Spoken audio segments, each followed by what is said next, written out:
এই যে শুটিং মোড়ে আমাদের হাসান ভাই আখ মাইছে, এই যে আখের আখ খাবো, পিওর আখ। এই যে পিছনে এই জমি রাখ, পিছনে জমি রাখ, আর এখানে এই যে মাড়াই করা হয়েছে। এই যে দেখতেই পাচ্ছেন ট্যাংরাবাড়ি শুটিং মোড়।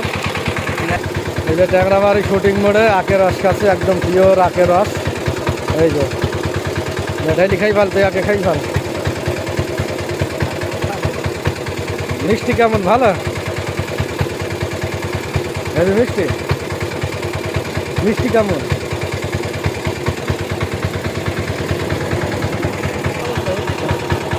বেচাখানা ভালো হয়েছে। এই যে শুটিং মোড়ে আমাদের শুটিং মোড় ট্যাংরাবাড়ি হাসান ভাই রাখ। এই যে পাশের জমি, এই জমি রাখ আর হচ্ছে রস করা হচ্ছে। আপনাদের এখানে খুব টেস্টি, অনেক সুন্দর।